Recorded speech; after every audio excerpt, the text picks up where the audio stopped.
We're live. Friends, All right. welcome. My name is Ranjit Anipu, co-founder of Be Waste Wise, your knowledge partner for the resource revolution.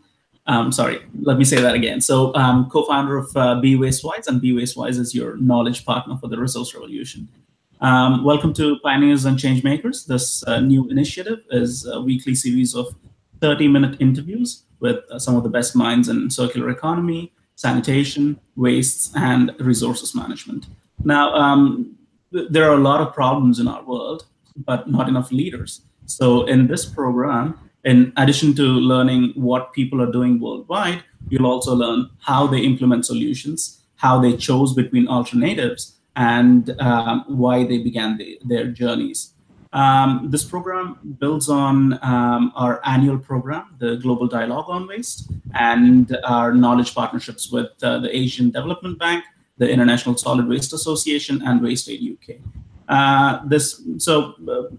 In those programs, we do a lot of knowledge dissemination, but in this program, it's not just about listening to leaders, but it is also about learning to be a leader and probably becoming one. So it is for the pioneers and change makers in you. So today we have Chris Oestereich from Linear to Circular. He's joining us from Thailand. Chris, welcome to Be Waste Wise. Could you tell us a little about your work? Sure, happy to. I guess I'll start with my past in the waste industry, doing zero waste work. I started out doing project sort of stuff with CSR sort of work, training people, teaching people to how to do sustainability related stuff at their homes, trying to get them interested and wanting to participate in that sort of stuff at work. So that was a volunteer role that I took on first.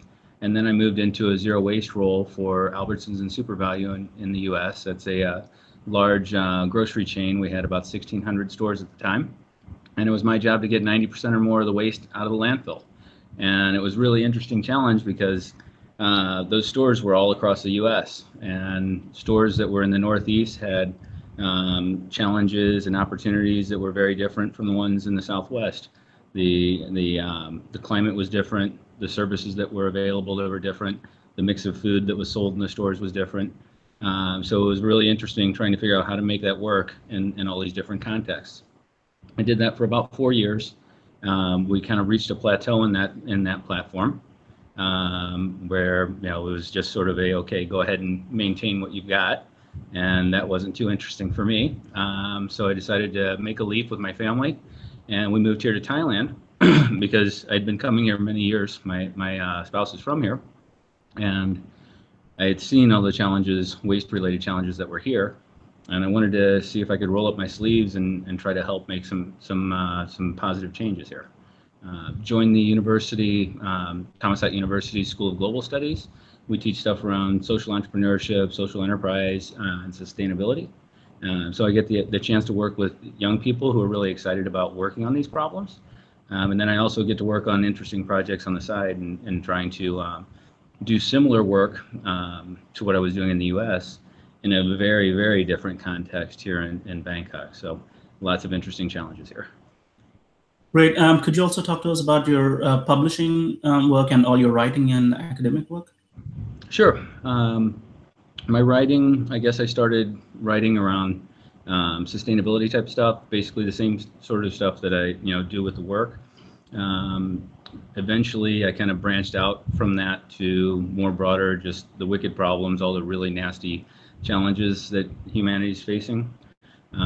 So I work on anthologies with lots of different thinkers on different topics. Our first book was on inequality.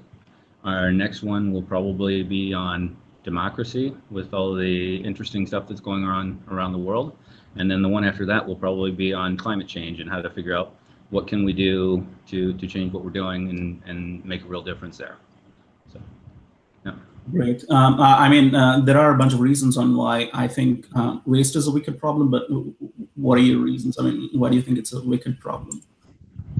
Well, a wicked problem is basically the typical definition is anything where it's hard to define where the problem starts and where it stops. It's basically something that's embedded in systems where it's just a big gnarly problem, and all you can really do is say, okay, we're going to work from here to here on this, and we're going to concentrate on this portion of this problem.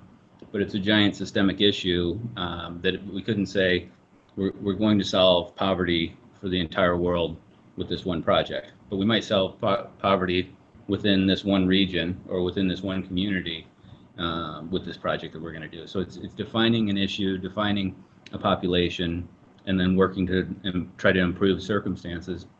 And usually the problems are so complex that you may be improving things in one direction, and then on another line you may actually be making things worse. So you may be improving people's incomes, but at the same time increasing pollution, increasing waste, and doing deforestation and all sorts of things like that. So it's trying to look at the balance of all the factors and trying to improve things as much as you possibly can while minimizing any of the harms that you might create. Right, great. I mean, when you're thinking about problems in that way, it's really difficult to, I would think, to take a certain stand on problems, that we see, like advocacy organizations out there, and being on the far left, far right, or in the center. But I know we'll talk more about that later. But at BWasteWise, we keep talking about how we should find solutions to waste and through waste to other problems. Is that how you also think about this? Yeah, I like to think of waste as a verb and not a noun. So people tend to think of, like, when I worked in zero waste in the US, we refused to let people use the word trash when we were talking about it, because trash is something that you create, and it's accepted as, this is waste. We're done with this stuff, and now we just throw it goes away, and we're done with it. But nothing goes away, right? It just goes to another place, and we pile it all up, and it just becomes a different problem. So I like to think of waste as a verb. It's an action that you're taking. It's a choice that you're making. You're choosing to make things no longer valuable. And when you start looking at it from that perspective, you start rethinking the processes and the systems that create that waste, and try to redesign them in ways where you don't create that waste, or you don't create so much, or you create a waste that can go into another system as an input, instead of it just being something that's left over that becomes a problem. Great. And when we were talking earlier, you mentioned that when you were working in the US on zero waste, you were at a grocery chain. You were working in the grocery industry, and you started with zero waste programs with your colleagues at their homes, and not at work. Can you talk to us about how that how that came about? Because that's kind of counterintuitive. Instead of starting at work, you started at home. Well, it was a committee that came together, all volunteers who wanted to make a difference through the company. And it was one of my teammates. It wasn't my idea. One of my teammates said, why don't we teach people how to do stuff at home? Teach them how to garden, teach them how to recycle, teach them how to take care of their lawn without using lots of chemicals, and all these different things, where it was always an interesting educational component that people could use at home, that the people who were concerned about those sorts of things got excited, and they were always coming back. And then that fed into, how can we work together and do some things in the office as well? Instead of, we thought if we said, hey, why don't you recycle more, and just nag people about that all the time, that they probably wouldn't come back for a second event. So, and my colleague that came up with that idea, it was fantastic, because we always had a full room. We'd watch documentaries, we'd have speakers come in, we'd do talks. The people on our team would learn something new, and we'd share it, and it was always fun, and it created a nice community there. Right. So that's really interesting. So the process was much more collaborative, which means it probably, did you feel like you did not have enough control? I mean, it's not very top down, where someone says that recycling is the issue, so we should talk about that. But this seems like much more collaborative. It came, ground up. What did you feel about the control or the direction of this that work? Well, it was just a committee that we kind of had free reign to run these sorts of programs. I mean, I guess if we had run something that had been against the company, it probably wouldn't have lasted very long. But we were just bringing people together and learning and having fun. And it was really good. And the nice thing was, by bringing that group together, we created this sense of community among the handful of people that was running those events. And then when we got to the point where we started proposing projects to management, we had this nice supportive group, so that, you know, if I went in and I'd pitch something and get shot down and want to throw my hands up and say, I've had enough of this, there was always those other people in the team to go, no, go home, you know, rest this one off. Tomorrow, come back. We're going to start again and figure out how to get past this barrier. Whereas, I mean, because I think that's a real key. If you're working in corporations and you're trying to make big change like that, if you're on your own, you will get frustrated and you will want to quit at times. But if you can build a team, a supportive team that really cares about this stuff, you can pick each other back up when you hit those roadblocks. So I think that's really important. Right, great. And could you talk about your current work in Thailand, or what you're doing with different companies or with your students? Sure. At the university, you know, we teach, like I said, social enterprise, social innovation at the bachelor's level. So we're teaching the students how to work on problems and you know, to create projects and to deliver on those, and all of the basics. It's a little bit business, it's a little bit economics, it's a little bit development and social innovation. So it's kind of a broad education. We're starting a master's program in social innovation and sustainability. Which I'm really excited about, because I think there aren't a lot of programs like that globally, and certainly nothing in our region, and a huge need for those kinds of people that want to do that kind of work, to get a little boost from education and kind of launch out into projects or into organizations doing that sort of work. So that's the kind of stuff I'm teaching. I also launched a publications unit at the school, so we're doing case studies for social innovation and sustainability type stuff. So it's just like the Harvard Business School case studies, but they're regional. So all of our case studies are Southeast Asia, and they're around the sorts of problems that our school teaches our students to deal with. So I was just working on one earlier today around the Pizza Project, which is an organization that hires families to cook meals. It's basically like a catering firm that works out of homes with a refugee community. Really, really cool stuff. So we give the context of those problems to our students, and then the challenges that those organizations run up against, and then give them a chance in the classroom to talk about it and think about how they might deal with each of the big challenges those organizations faced. Okay. Friends, just a reminder, we're interviewing Chris Oestereich from Linear to Circular. And next week, we have an interview with Claire Mifflin. She is a biomimicry pioneer, and her work is very interesting. And she will be, and she's also developed zero waste guidelines for the city of New York, which have been which are being implemented at this point. So you'll learn about that from her, and about biomimicry next week with Claire Mifflin. If you have any questions now to Chris, please put them in the chat box below the video. So Chris, we talked about this earlier, about change, the pace of change, the scale of change. And how do you see change happening around the world, at least when it comes to circular economy and waste management? And where do you fit in all of this? How do you see your role in this? I think there's the scale and the speed are both, I would say, not enough. Not by a long shot, unfortunately. I think we have to go a lot faster. We have to start thinking a lot bigger.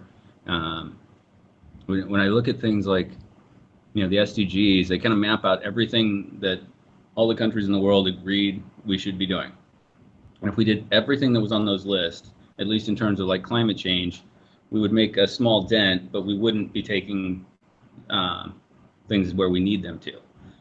And if we look back to the MDGs, we didn't get close. We made good progress on some fronts. We didn't make a lot of progress on other fronts. So hopefully we're going to do better this time around. But the goals don't even take us where scientists agree we need to go. So I think there needs to be a fire built under people, and to see that we've got to go get much more serious and move much faster.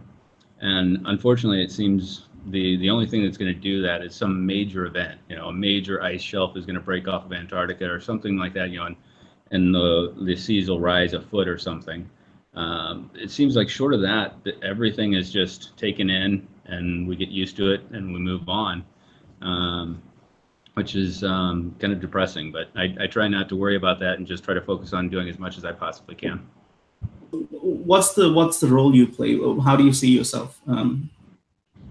So, I mean, I teach, I write, and I try to do projects, and I try to maximize my impact through each of those in different ways.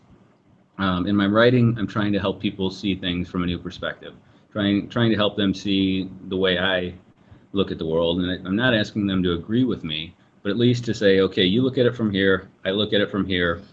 You know, consider those two perspectives and maybe learn something. And you know, hopefully I have the chance to learn from others. I constantly read, I look for different perspectives and try to update my own. So that's what I'm trying to do with my writing, is help people see something from a different lens. For my teaching, I'm trying to help these young people that I work with who are very, very development focused. You know, in this part of the world, there's many people living in dire circumstances. So, you know, poverty and everything that goes with that is very easy to see. And I get to work with these wonderful young people who get that and they want to make a difference. And so I try to bring to the table, to go along with that, the need to think about all of the environmental concerns. Because, you know, if we're not thinking about that, if we're purely developing, you know, the environmental concerns are going to come around to bite us. So trying to help make sure that they see the importance of looking at these problems from a more complex perspective, so that they can think about when they're designing solutions that are going to take care of, hopefully, more of those factors and be more sustainable. And then when I do my projects, mostly when I was in the U.S., I was trying to perfect a system, basically. You know, make it as optimal as I possibly could. You know, and it was working with a big company.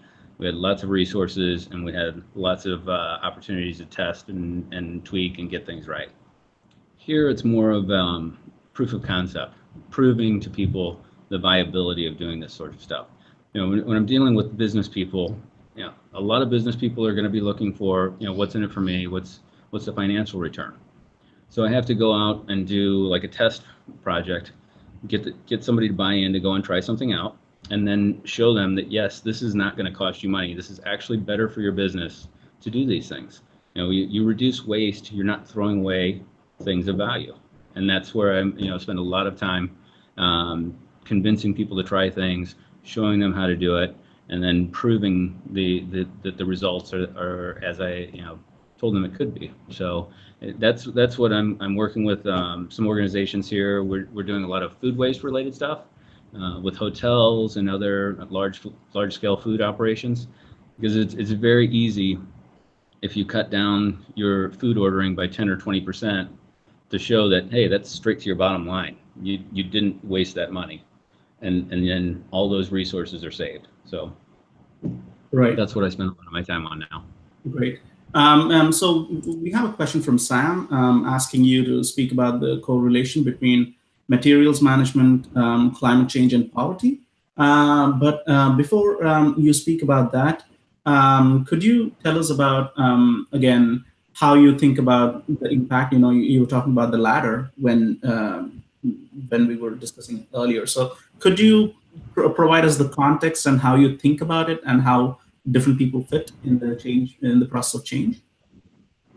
Sure. So what we were talking about the other day was Donella Meadows' article, The 12 Leverage Points. Her article, it's something I go to all the time. I share it with all of my students. It's very specific to systems thinking. So it's talking about stocks and flows and buffers and all that sort of stuff. But it's really useful. I think I take it as more of a generic use instead of the specifics of systems thinking, because not everyone's into systems thinking. And I'm not going to make everyone a systems thinker. But if I can get my students to read that, and then I back it up in more of a big picture generic view and say, okay, think about this in terms of at the bottom of the ladder, it's you fiddling with the knobs, trying to make change and moving things a little bit, making little beneficial changes, but not having a big impact. And then all the way up the ladder is, paradigmatic shifts where you get people to look at the world differently and completely change the way they're doing things. So what I try to get them to do is think about when they're deciding what to do, to look at that mental model and think about how high up can you work and have a positive impact, so that you're not spending loads of impact to make a tiny change when one little change way up the ladder would replicate out and have a massive impact. So that's the way I like to look at it. Could you give us some examples of organizations or people and where they fit on this ladder? I think that'll make it really easy for the audience to understand. Think about that for just a second. I guess I look at like the Ellen MacArthur Foundation as being a small organization. I mean, they're well resourced, but it's still a relatively small organization. But they bring lots of people together. They get them focused on a major opportunity, and then they get somebody to create a project that has a big impact. Where if you took those people and they were just working directly on projects themselves instead of convening and bringing together the right people to do stuff, they probably wouldn't have the same sort of impact as they have by leveraging those communities that are really interested in the stuff that they want to do. All right, great. And so could you now talk about Sam's question, which is the correlation between materials management, climate change, and poverty? Well, I think, there's two ways to look at it, I guess. Trying to get people out of poverty through development is obviously, if we keep doing it the way we've done it in the past, we're kind of going up against climate change, right? We're creating more of a problem if we do things the way we have done them. I think if we become more careful about our use of resources, we can get more out of less resources, which can help deal with poverty and climate change. But I think probably we also need to think about, what is the good life that we want to live, and how much is too much. I mean, how do we fit within the planetary limits in a way that allows everyone to have a decent life? A decent life, and also reduce injustice. I mean, this is something that we talked about, right? Yeah, okay. So it all boils down to us trying to reduce the injustice that's out there. Yeah, absolutely. So, I mean, if a few of us lead, lives of absolute luxury, and to do so leaves the bulk of humanity just scraping by, and obviously there's something wrong there. Great, and we have a question from James Grayson. He's also one of our pioneers and change makers. He's asking, do we need to take care in defining wicked problems as solvable only in bits, in case we perpetuate give me 1 minute, let me read that. In case we perpetuate reductionist thinking rather than challenging it. You broke up a little bit there, but I think what you're saying was, should we be careful not to define wicked problems as something that's only solvable in chunks? Yeah. I mean, I don't think of them as solvable. I think of them as something that's on a spectrum that's going to go from better to worse and on multiple lines. I think you can look at things from a planetary perspective of, climate change. You say we want to get CO2 back down to a certain level, and so that our climate stabilizes. I mean, that's absolutely, we can look at that as a planetary perspective. And so I don't think you have to look at wicked problems as being something that's small scale or very localized. I think that's kind of the starting point for, at least when I'm working with my students and they're looking to get started and go and have an impact. That's kind of the lens that I tend to look at it from.